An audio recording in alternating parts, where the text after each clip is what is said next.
নমস্কার বন্ধুরা, আজকে আমি আপনাদেরকে ভিন্ন স্বাদের একটা ডিমের কারি রেসিপি করে দেখাবো। তার জন্য এখানে ডিমগুলো প্রথমে সেদ্ধ করে খোসা ছাড়িয়ে রেখে দিয়েছি। আর এদিকে কড়াই গরম হতে দিয়ে সেখানে তেল দিয়ে দিয়েছি এবং তার মধ্যে হলুদ গুঁড়ো আর নুন আমি দিয়ে তার মধ্যে ডিমগুলো আস্তে আস্তে করে ভেজে নেব। ডিমগুলো খুব বেশি লাল করে ভাজবো না, একটু হালকা করেই ভেজে নেব, তাতে ডিমের আঁশটে গন্ধটাও চলে যায়। তবে নর্মাল সাধারণ ডিমের ঝোল যখন আমি করি তখন না ভেজেই করার চেষ্টা করি, তাতে ডিমের পুষ্টিগুণটা থাকে, নষ্ট হয় না। তো একটুখানি ভিন্ন স্বাদের খেতে গেলে, একটু টেস্টি খেতে গেলে একটু ভেজে নিলে ভালো হবে। খুব বেশি ভাজবো না, লাল করে হালকা করে আমি ভেজে নেব ডিমগুলো। আর দেখুন আমার ডিমগুলো ভাজা হয়ে গেছে। এবার এক এক করে আমি ডিমগুলো তুলে নিচ্ছি। এই ডিমের রেসিপিটা আপনারা ট্রাই করে দেখতে পারেন, একটু মিষ্টি মিষ্টি স্বাদের হয়। লুচি, পরোটা, যে কোনো কিছুর সাথে এটা খাওয়া যাবে, ভাতের সাথেও খাওয়া যাবে।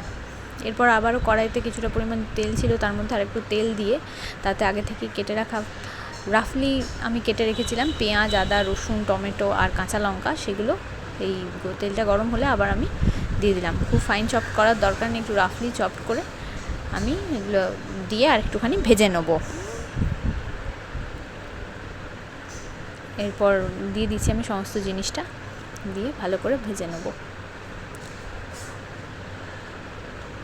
একটুখানি নুন দিয়ে নিচ্ছি আমি উপর থেকে, যাতে পেঁয়াজ, আদা, রসুন, টমেটো এগুলো একটুখানি নরম হয়ে যায় তাড়াতাড়ি।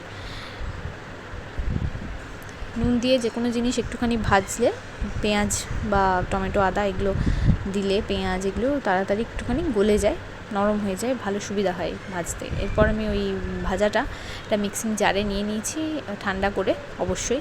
তার মধ্যে খানিকটা চারমগজ দিয়ে দিলাম আর কিছুটা টক দই দেবো আমি।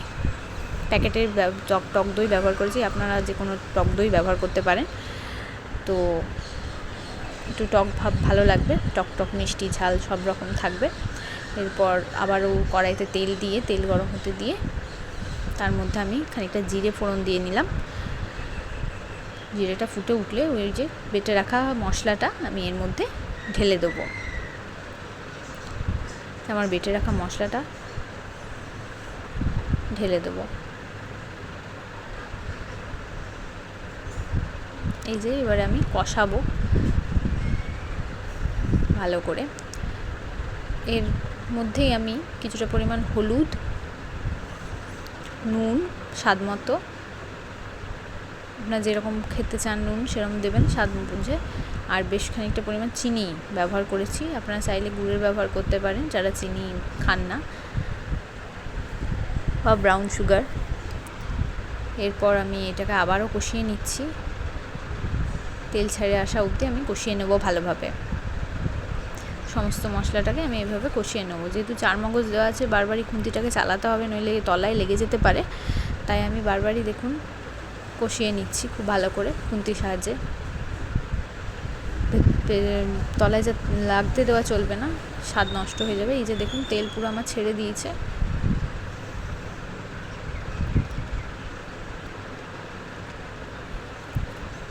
পোলাও, ফ্রাইড রাইস সমস্ত কিছুর সঙ্গেই খেতে এই ডিমের কারিটা বেশ ভালো লাগে।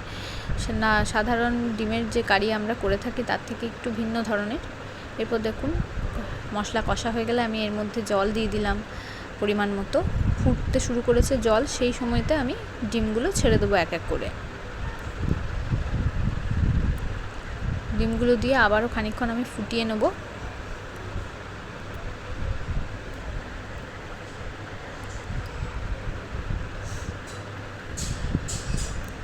ডিমগুলো দিয়ে আর একটু ফুটিয়ে নিচ্ছি। ঢাকা দিয়ে খানিকক্ষণ আমি ফুটিয়ে নিলাম। দেখুন আমি ঢাকা বন্ধ করে দিয়ে, গ্যাসের ফ্লেম বন্ধ করে দিয়েছি, ঢাকনা খুলে দেখছি এর মধ্যে আমি গরম মশলা কিছুটা গুঁড়ো করে রেখেছিলাম, যেটা আমার হোমমেড। তার মধ্যে আছে এলাচ, দারচিনি আর লবঙ্গ, এই তিনটি জিনিসই আছে। সেটা হোমমেড, আপনারা চাইলে প্যাকেটজাতও দিতে পারেন। আবার আমি ঢেকে দিলাম। আসলে আমি গরম মশলাটা ব্যবহার করতে ভুলে গেছিলাম, তো তাই পরে গিয়ে আমি আবার অ্যাড করে নিলাম। তো গরম মশলাটা একটু দেবেন, তাতে গন্ধটা ভালো হবে, খেতে ভালো হবে। আবারও গরম মশলাটা দিয়ে একটুখানি নাড়াচাড়া দিয়ে আমি ঢাকা দিয়ে দেবো, গরম মশলার গন্ধটা যাতে তরকারিটার মধ্যে মিশে যায়। তো আমার রেডি একেবারে ভিন্ন স্বাদের একটি ডিমের কারি। লুচি, পরোটা, ফ্রাইড রাইস, এরম সাদা ভাত যে কোনো কিছুর সঙ্গে খেতে ভালো লাগে। একবার ট্রাই করে দেখতে পারেন। ধন্যবাদ।